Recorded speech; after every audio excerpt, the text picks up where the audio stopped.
Good morning, good afternoon, depending on the time you are watching this video today. I'm happy that you found time to join me in my channel, and also happy that you watched the previous video and most of you have already subscribed to follow my channel. As I said earlier on, I'm committed to give you factual information to help you make a decision related to the products that you are going to choose from the markets, from the places of purchase and procurement as you do your purchases for your household and even for your institutions. Today I'll be focusing on the subject of food labeling. It's one of the very key elements within food production and packaging, and it is a common point where our consumers meet with our products. These labeling provisions or the guidance that I'm giving you is applicable to Kenya, Uganda, South Sudan, Rwanda, Burundi, and Tanzania, given that the region is using harmonized laws in that area of food labeling, and therefore it will be important for anybody watching us in those partner states, including Kenya, to learn a few things about food labeling. I know food labeling may look very simple because it's just about reading what is in the label and making a decision. But let me tell you that in a food label, a label is used for both promotional and also for passing specific information.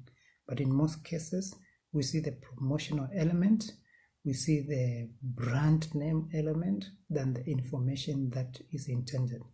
We've had even consumers across the region talking about that this product used to be good, but over time it has changed. Doesn't taste as it used to be tasting before. But we've never taken time to understand whether the true nature of the product has changed or it's just a production change that has happened. Today, I'll try to guide you on those elements and see how best we can, demystify those kind of changes and be able to make informed decision about products. In Kenya, for example, the right to information to consumers is enshrined in our constitution. Article 46B of our constitution clearly states that consumers have the right to the information necessary for them to gain full benefit from goods and services. This means it is a requirement for all manufacturers to give you the right information and full information to make informed decision to buy the product or to reject that product. It's a constitutional right. We have a number of legislation like the Food and Drugs, Chemical Substances Act, CAP 254, we have the Standards Act, we have the Competition Act, and many other acts probably that continue to protect you to make sure that the information is passed in the right way. I will not go to the legal provision, what the law says, but I'll go to what the industries are expected to do. One of them, there are two principles that they must uphold, and these are properly written and published in some of the standards that do exist. The principle: a manufacturer should not label a product in a way that it gives false information, deception, or mislead you, a consumer. That is written very clearly, and they know. The second thing that they shouldn't do is to deliberately confuse you to choose this product instead of the other, which is also very clearly written. But you see, some of these things, they may be very clear, but there are other connecting challenges. For example, you cannot, say color blue belongs to company X, or company Y should not use that color, or these wordings belongs to this. You cannot have intellectual property right to some of these things. So you find this practice, as much as it's written, it requires good practice, which of course could be varying from one industry to another. But in general, a label requires a number of things. One of them is the name of the product. We need to know what is the name of the product. We'll talk about it. We also want to know who produced these products and their address, both physical and otherwise. They need to be known who produced this product and where can we find them. We also need to know the weight of the product, what ingredients were used in this product, the dates when was it manufactured and when is it expected to expire. We also, in most cases, we are required to have like the quality marks. It's a legal requirement that you have. For example, in Kenya, we have the S mark. Uganda, you find quality marks and so forth and so forth. These are requirements. Sometimes there's also the use of claims.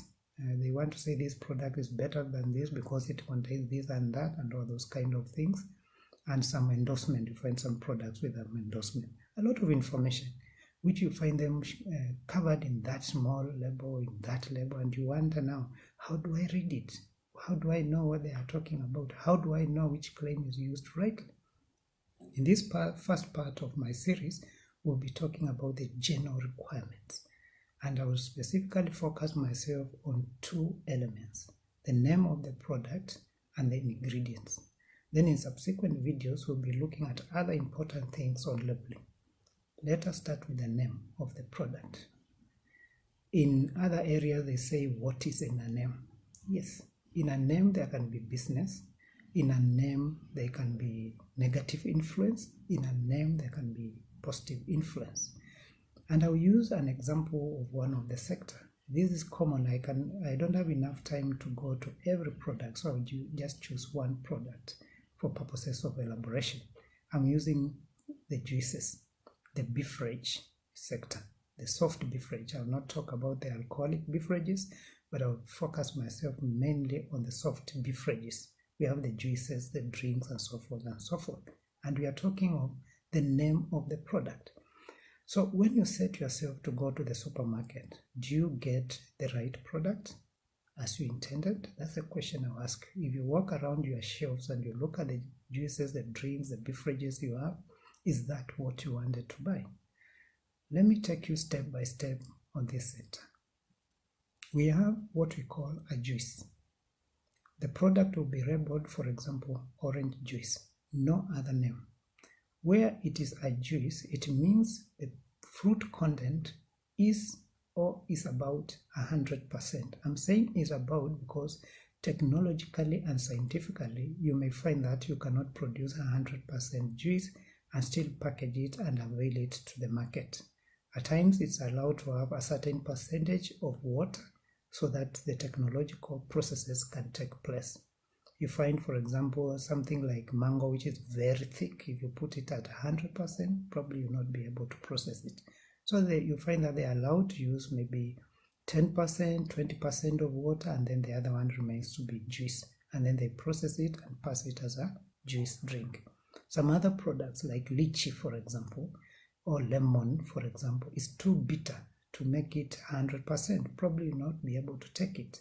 So you find that it has a certain percentage that is allowed for it to pass as a juice. But that is not for you consumers. That is already taken care of by the regulators, by the food technology experts, and so forth and so forth. Yours is in the name.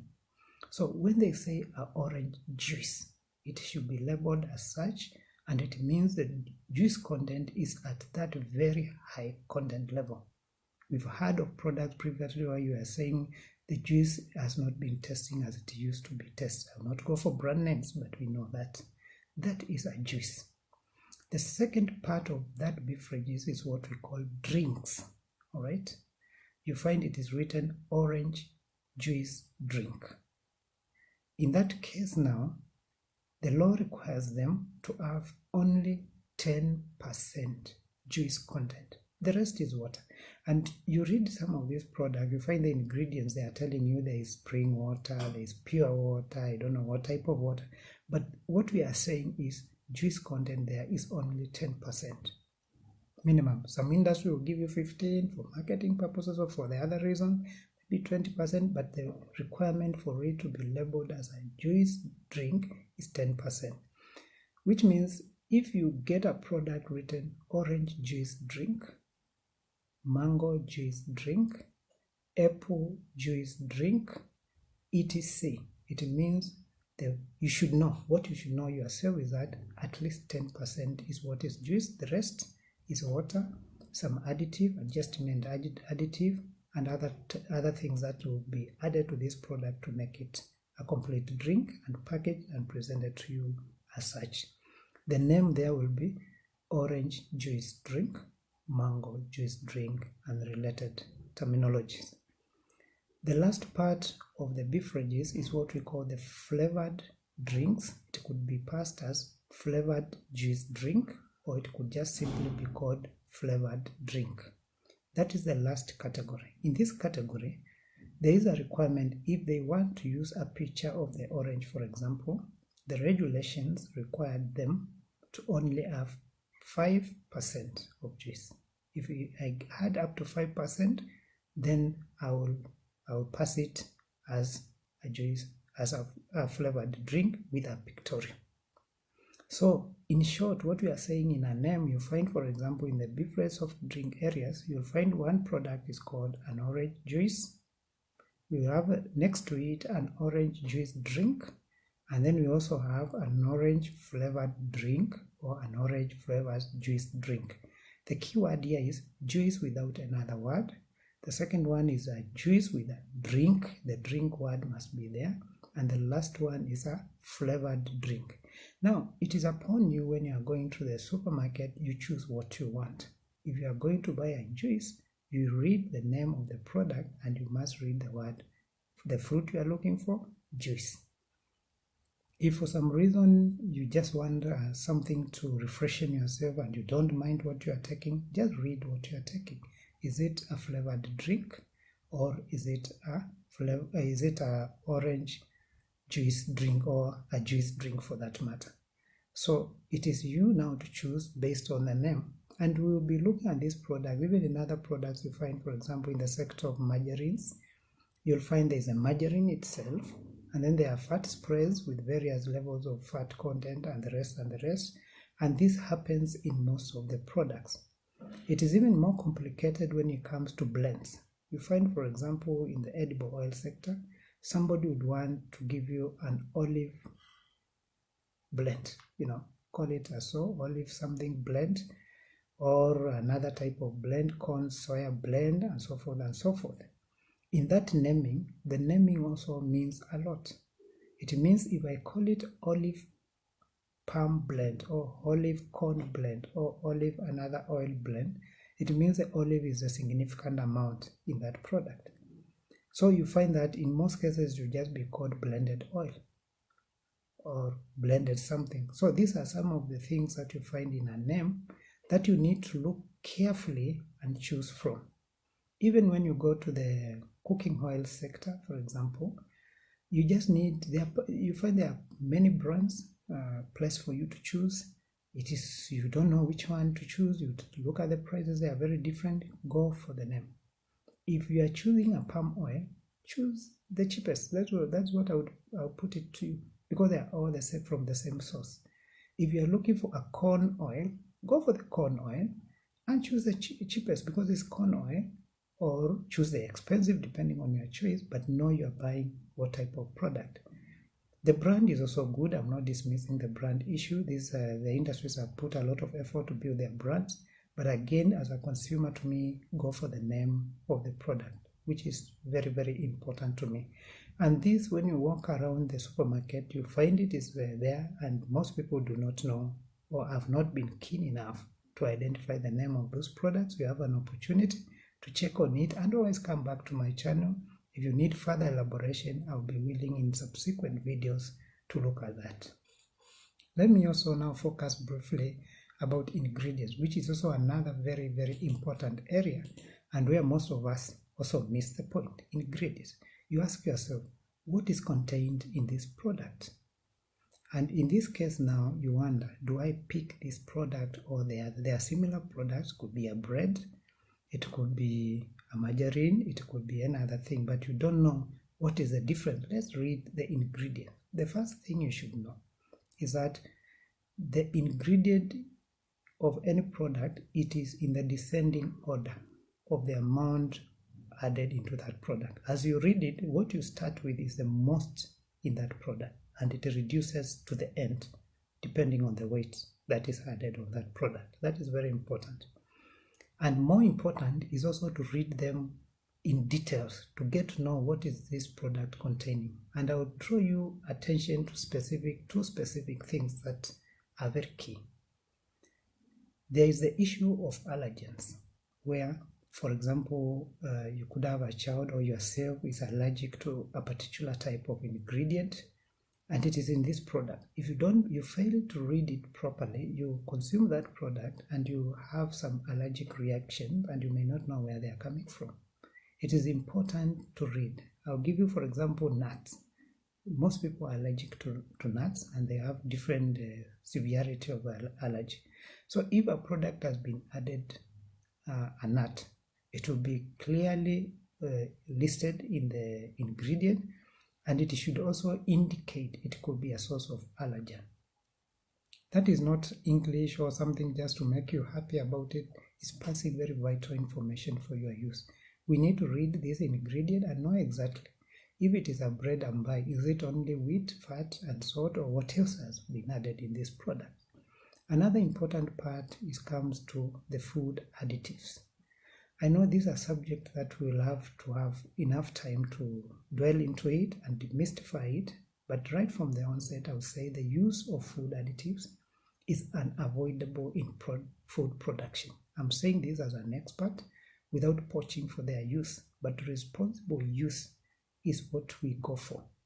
If I have to use, for example, a preservative, it should just reach the intended purpose, to extend the shelf life of that product, not to hide, not to try to confuse people and bring an orthodox means that we are not known in a conventional food science. But use of food additives has been used traditionally and for many years, and it is also what contributes to food security. However, in those food additives, there are maximum use level defined to achieve a specific technological purposes. If you want to use this as a preservative, we know how much you should use. Beyond that, we will ask you, why are you using so much? Because there is no further technological purpose we are using. We have food colors, for example, which have been abused, I would say. You find that you want to have a very deep yellow color, very deep. I don't know why, but you say just use enough to get the intended color. So food colors have been used, and I know we use them in our cakes, wedding cakes, birthday cakes, and so forth and so forth, but you just need to use enough of it. Avoid the overuse of these additives, and in fact, they are guided how much you should use. That is a subject for another day that we'll be taking with you in the course of a series of our videos. But let's go back to the labeling part and in relation to food additives. When you get to the food additive, the technical terms for food are so complicated. You will not even understand them. Some of them even have numbers. You find INS 472, you find EN, this and this number. Those are highly technical for common consumers. So what the standards requires, what the law requires these people to do is just to say the class name, that is a preservative, or preservatives have been added, in brackets the specific preservative, sodium benzoate, sodium metabisulfate, or which other one you have used as a preservative. If it's an acid adjustment agent, you tell us it's citric acid or whatever type of acid. Why is it important to have this information as such? It's for two purposes. One is for you as a consumer to know that these food additives has been used, and at least you know which one are being used. Some of them could even have some interaction with the drugs you could be taking, or you could be under some medication and you do not need maybe a sulfur containing food additive or something like that. So that is why it needs to be given to you that this is a class, a preservative, and this is a specific preservative. At times, you find some of these food additives may be withdrawn from use. So if you are just told it's a preservative or it's a class 2 preservative, you don't know which one you used particularly, you find that a food additive has been withdrawn, but we continue to use in our products, or they continue remaining in our products. So that is for the two reasons. One is a regulatory reason, and the second thing is for you as a consumer to get to know it. Ladies and gentlemen, it is very important to get to know that we require the specific name of the ingredient. Do not, if you find a product is labeled in a very general name, like you get to a preservative, they call it class 2, and there is another product which I just said clearly is a preservative, and this specific one, kindly go for that one. That is a product complying to the information required. To conclude, ladies and gentlemen, on today's video, it is important for me to say this, that this information is being given to you to use it for the benefit of your choosing and the benefit of making sure that you get the product that you really wanted to go for. I will challenge you to take a walk around to your kitchen store, your store where you keep your products, and take a time and reflect of the products that you have already stocked in your product. You see whether when you are going to do the purchase, you are looking for that particular product. This is what I would put for today. This is a challenge I'll put for you today. As you go to the supermarket, kindly also go around, check the product, and start working the interpretation way. In the next episode, which will be released in the coming Saturday, we'll be looking at the nutritional labeling and more so specific on 2 areas of concern, the salt content, and we also look at the fat content of the products and the general interpretation of the label. Thank you very much for watching, and I hope you found this video informative. If there is more information you wish to know or you need me to emphasize on, kindly put it in the chat. I'll be checking on it and also reflecting on it as we conclude on the labeling. I'll be able to recap on the areas of your interest and emphasize on where most of you would have wished to hear more from me. Thank you very much, and have a lovely week ahead and a nice day in the afternoon. Thank you.